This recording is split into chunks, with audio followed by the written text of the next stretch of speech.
السلام عليكم ورحمة الله وبركاته. متابعين الكرة مع حلاوة الكرام، أهلا وسهلا بحضراتكم ولقاء جديد في مباراة الأهلي والرجاء المغربي. انتهت المباراة بفوز الأهلي 2-0، ولكن الأداء سيء للغاية. كتير من جماهير الأهلي اتكلمت معايا وقالت أن المباراة دي كان الأداء فيها سيء للغاية والبساط الكتير غلط. هنحط التشكيل ونبدأ نشرح لحضراتكم المباراة دي اتلعبت ازاي، وكولر فكر فيها ازاي، وتحركات اللعيبة ازاي، وهل نفذت قرارات كولر وتفكيرات كولر في الملعب، ولا اللعيبة كان في تقصير من بعض اللعيبة في خلال الشوط الأول وبدأت تتعدل في الشوط الثاني شوية. هنحط التشكيل على طول عشان ما اطولش على حضراتكم. بيلعب في حراسة المرمى الشناوي، كان بيلعب هاني ومعلول على الطرفين، كان بيلعب محمود متولي، وكان بيلعب محمد عبد المنعم 2 قلوب دفاع، وكان بيلعب الأهلي 3 ارتكاز. بالعامل المفهوم الطبيعي مروان كان نازل بين الاثنين في مركز 6، وكان بيلعب 2 بوكس تو بوكس، عمرو السولية وديانج. الحتتين دول كان فيهم مشكله هنتكلم فيهم في المباراه. في قدام في الخط الامامي كان بيلعب بيرسي تاو واخد طرف، وكان حسين واخد طرف، وكان كهربا راس الحربه بتاع الاهلي. الاهلي دخل المباراه وحش. الاهلي اول 10 دقائق في عدم التزاميه من اللعيبه، وضغوط الجماهير وضغوط المباراه اثرت على اللعيبه، وتحركات اللعيبه والباص الغلط الكتير اللي كان بينهم اثر على الاهلي جماعيا. منذر الجبير مدرب الرجاء المغربي ارى الاهلي كويس، قفل على مفاتيحه من على الاطراف وبدا يضغط عليه في حاله الاهلي خروج بالكره من تحت، يضغط عليه من قدام من الخط الامامي، بيضغط بثلاث واربع لعيبه، وكل لعيب مان تو مان مع الخصم. والتحركات بطء نص ملعب الاهلي كان بيصعب على الاهلي الخروج بالتحركات من من الكره من الخلف. فبالتالي كولر كان مأمن ان اللي هيخرج بالكوره مروان، واقرب واحد هيتحرك من بعديه ويستلم من بعد خط النص عمرو السولية، وديانج هيقفل ورا بيرسي تاو عشان بيرسي تاو عاوزه حر في اغلبيه الوقت. فكر كولر كان في كده. عمرو السولية كان عنده بطء شديد في التحركات والتحولات من النزعه الدفاعيه للنزعه الهجوميه، كان فيها بطء كتير. السولية عنده اديله فتره ماشي على خطه وساب خط بعد رجوعه من الاصابه. ماتش بيراميدز كان شغال موفق وما كانش حلو، بدا يغيره وينزل مكانه حمدي فتحي. لعب في اغلبيه الماتشات، عنده مشكله في التحولات.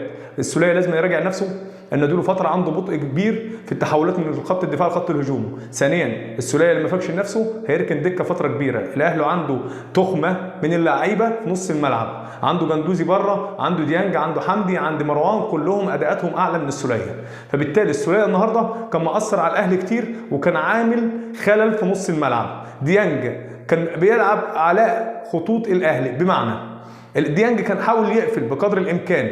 النزعه الهجوميه بتاع ديانج مش عاليه، فبقدر الامكان كولر كان بيحاول يامن ضغط محمد هاني. منذر الجبير مدرب الرجاء افتضل للحته دي وحول اللعب كله في ظهر علي معلول لعدم تغطيه السولية الحته دي. فبالتالي مروان كان بيسيب قلب الملعب ويحول ورا علي معلول في اغلبيه الكور لبطء السولية في الرجوع في النزعه الدفاعيه. حسين الشوط الاول كان بيزودها والفرديات عنده كانت كتير. احنا قلنا احمد عبد القادر ارتحنا منه عشان الفرديات والقصه دي. حسين بيعمل نفس شغل احمد عبد القادر دلوقتي في الفرديات، كذا كوره علي معلول طالع معاه على الخط، ولكن حسين بيحاول ان هو يزودها اكتر. تهويشه في الثانيه تيم لعب بيك الكوره في رجله ماتت على كده. بيرسي تاو كان بيحاول بقدر الامكان في الشوط الاول. بيرسي تاو كان ماسك الخط فقط لا غير. انتهى الشوط الاول للاهلي بكره راسيه من محمد عبد المنعم، ده عامل توفيق ومهاره فرديه فقط لا غير. جميع خطوره الاهلي كانت من مهارات فرديه للعيبه، مفيش جمله تكتيكيه وتحركات لعيبه اتبنى عليها هجمه منظمه تحترم ان دي في فكر مدرب. كله هجمات فرديه، تلخبطه بين اللعيبه، تخبطه بين اللعيبه، جت في لعيب يشوط، جت في رده لحسين يشوط، مش عارف ايه، كلها مهارات فرديه. ولكن جمله منظمه وتغيير ملعب من اليمين للشمال وتحركات من ورا الخطوط ما كانش فيه.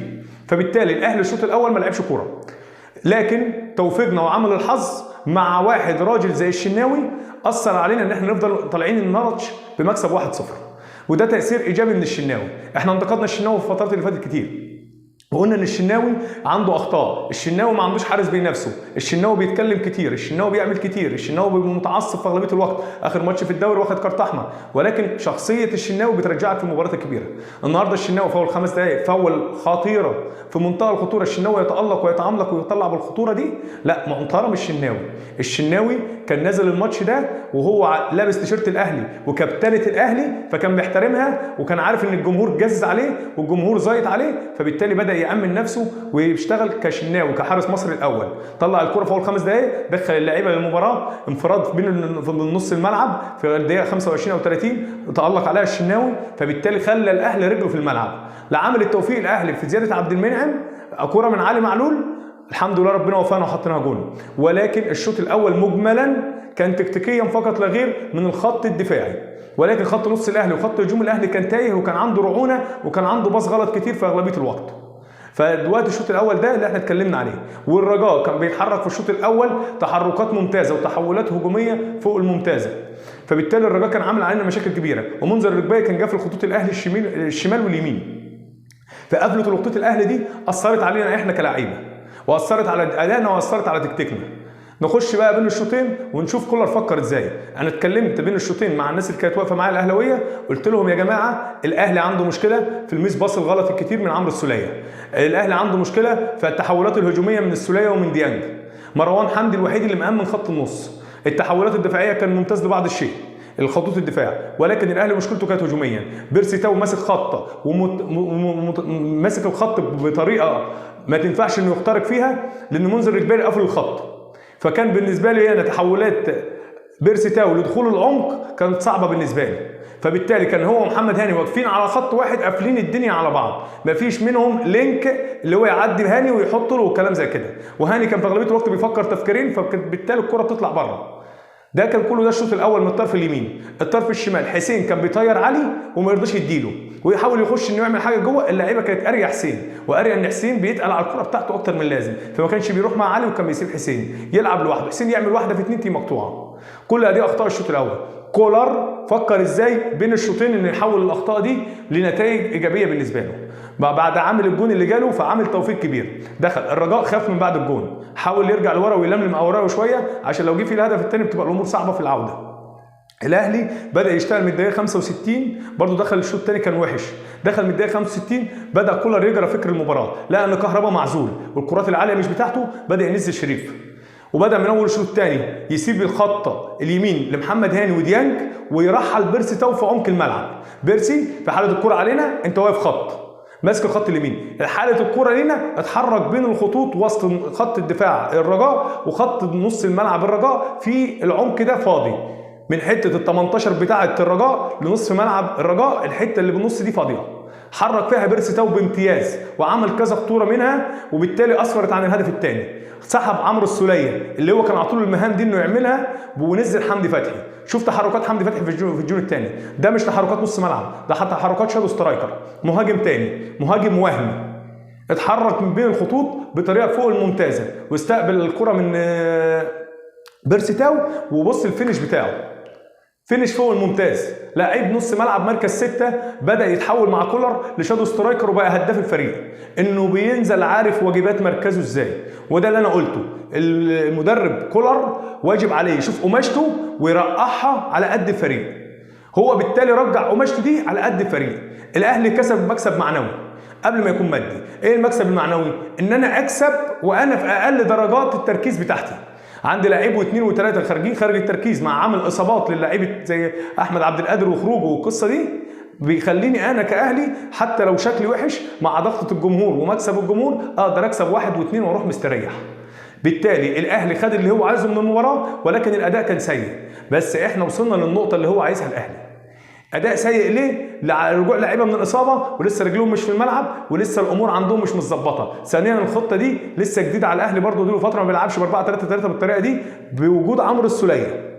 بوجود حمدي فتحي كان بيلعبها في ماتشات كتير، ولكن وجود عمرو السوليه الامور صعبه. الاهلي تخلى عن مركز 10 وحب يامن ان 4-3-3 بتامن خط دفاعه بطريقه كبيره، ما بينضربش من العمق، نزول مروان العمق وما بيروحش اطراف كتير، نزول ديانج في بوكس تو بوكس ويقفل ورا محمد هاني، امن على محمد هاني الخروج بالكوره. ثانيا كولر فكر في التشكيله دي عشان دي اللي هيلعب بها ماتش العوده، مع عامل تغيير 1 أو 2 ده ان غير، وفي غالبيه الوقت ممكن ما يغيرش الا للاصابات الطارئه للعيبه فقط لا غير. ان اللعيبه دي السوليه لو في فت هيكفي البوكس تو بوكس دي بالنسبه له مركز محترم، هو بيلعبها ولعبها مع المنتخب مع كروش كتير. السوليه بيقفلها ورا علي معلول، وبيسيب الاريحيه لعلي معلول انه يخرج براحته ويعمل الجبهه مع حسين او مع عبد القادر لو كان موجود. ومن ناحيه اليمين هكذا ديانج دبابه بشريه، قفل ورا محمد هاني وقفل الحته دي. هو مش عاوز اكتر من كده، ولكن كان حاطط السوليه. هتقول لي طب يا حلاوه ما حطش حمدي فتحي من الاول ليه وساب السوليه؟ السوليه عنده مهام التصويب من بره، هو عارف ان الرجاء هيبقى فيه تكتلات دفاعيه، حمدي ما عندوش التصويب ده. السوليه عنده حته التحركات بين الخطوط مع التصويب. بس السوليه النهارده ما كانش موفق في كذا كوره، انه كان استلامته للكوره غلط من الاول، كان يستلم غلط فالكوره اتعجرب فيضطر يلعبها اي حاجه وخلاص. ولكن السوليه لو فت كان حط كوره واثنين النهارده. مروان حط كوره النهارده وده اساسي لعب مروان، بعد بيلعب مركز 6 بس مركز 6 الوحيد اللي في الاهلي اللي رجله مظبوطه على الجون. اي تصويبه في البرواز راحت او جت، تالق حارس عدم توفيق، ولكن انا عاوز مركز 6 يحط على الجون يشوط. عندك المهم يشوط هنا في الجون في البرواز ده، مش يشوطها لي بره هنا ولا يشوطها لي هنا ولا يشوطها لي هنا. وده الصح. مروان كمان في التغطيات العكسيه والنزول بالكره ما بيبيعش نفسه، ما بينزلش تاكلينج في الهواء وخلاص. طولت عليكم في المباراه، ولكن الف مبروك للاهلي باذن الله. لنا ماتش عوده هنبقى رجاله فيه، وهنخرج من كازابلانكا بالمكسب، وهنرايحين للترجي في دور الاربعه ومستنينا كترجي هناك. وكل سنه وانتم طيبين، وزي بعض انا اسف لو كنت طولت عليكم، وكل سنه وانتم طيبين تاني مره.